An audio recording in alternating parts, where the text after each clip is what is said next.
Cher ami, bien le bonjour. Ici Edgar Poitiers et bienvenue dans les Échos d'Edgar. Aujourd'hui, je m'en vais vous conter une histoire. Une histoire qui m'a profondément marqué. Il y a quelques années en arrière, surfant sur Internet, je suis tombé sur une histoire extraordinaire. Et cette histoire m'a fait tomber amoureux de l'art oratoire. C'est l'histoire d'un maître et de son élève.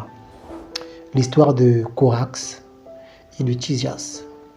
Oui, au VIe siècle de notre ère, en Sicile, car l'histoire se passe en Sicile, dans une colonie romaine, il y a un maître qui décida de lancer une école de l'art oratoire, encore reconnue aujourd'hui comme l'une des toutes premières écoles ayant pour but de former et d'apprendre à parler.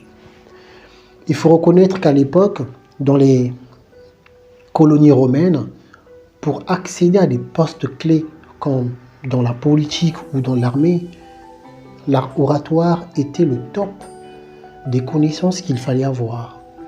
C'est ainsi que Corax, le maître, pionnier de ce domaine, décida de lancer une école à Sicile. Mais la réputation de son école était telle que les gens venaient de partout pour former leurs enfants et même eux-mêmes dans cette école. Mais ça coûtait son prix. Un jour, un jeune homme s'approcha du maître, Corax, et lui adressa ces mots. Lui dit, Corax, je suis désireux d'apprendre l'art oratoire, je suis désireux d'apprendre auprès de toi, mais je n'ai pas de quoi te payer. Je n'ai pas de quoi payer ta bourse. Je veux que tu me formes et une fois que je deviendrai maître à mon tour, je te payerai le double de la bourse que je suis censé te payer. Le maître, ne voulant pas briser l'élan de motivation de ce jeune qui se tenait là devant lui, accepta. C'est ainsi que Tisias devint un élève excellent avec le temps, jusqu'à devenir le meilleur élève de Corax. Oui, les gens voyaient en lui la personnification de l'enseignement de ce maître. Tisias remportait les débats populaires. Tisias électrifiait des foules lorsqu'il prenait la parole en public. Lui, qui quelques années en arrière ne savait même pas manipuler l'art oratoire, était devenu un maître à son tour. Et personne ne pouvait remettre en question cela. C'est ainsi qu'un jour, ivre de sa réputation et de son savoir, l'élève décida de défier son maître. Il défia alors celui-là même qui l'avait instruit, celui-là même qui, quelques années en arrière, prit pitié de lui et l'accordait une faveur qu'il n'avait jamais accordée à qui que ce soit. Vous vous rappelez, Tisias n'avait pas de quoi payer la bourse. Et le maître Corax l'a formé en espérant qu'un jour celui-ci puisse tenir sa promesse de lui payer le double de la bourse. Mais l'élève avait des pensées bien malicieuses derrière la tête. Un jour, lors d'un procès populaire, comme il en avait plusieurs à cette époque-là, l'élève prit la parole et posa une question à son maître devant une foule immense. Il lui dit, Corax, j'ai une question à te poser.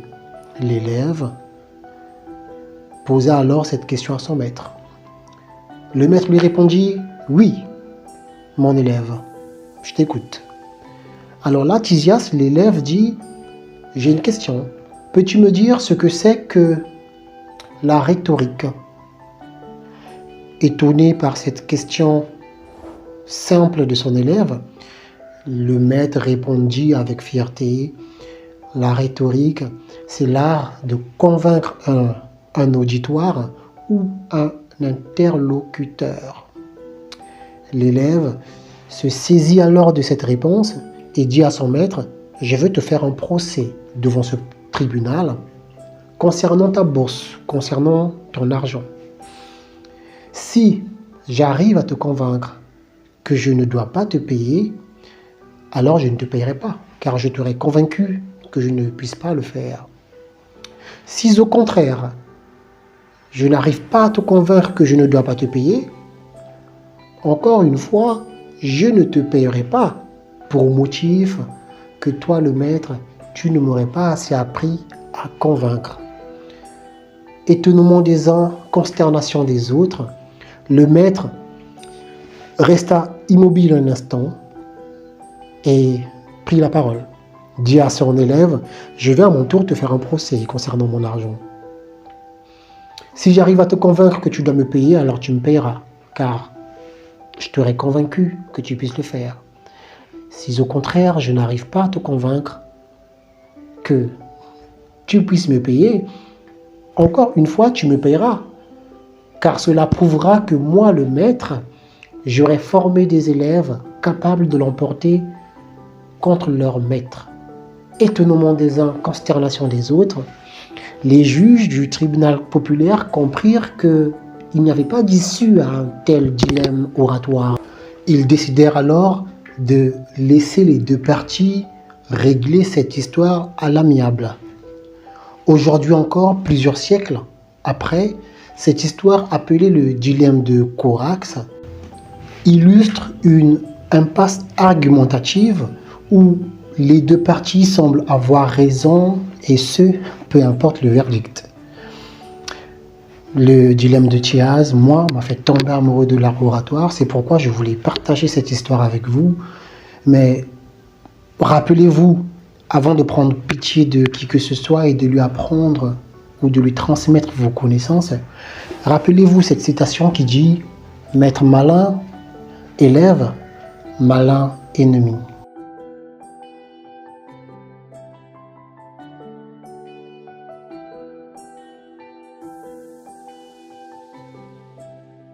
Chers amis, ainsi s'achève notre histoire et comme on a l'habitude de le dire, chaque fin porte en elle le germe d'un nouveau commencement. Merci d'avoir été avec moi jusqu'au bout. Je vous souhaite d'avoir l'esprit curieux et le cœur libre.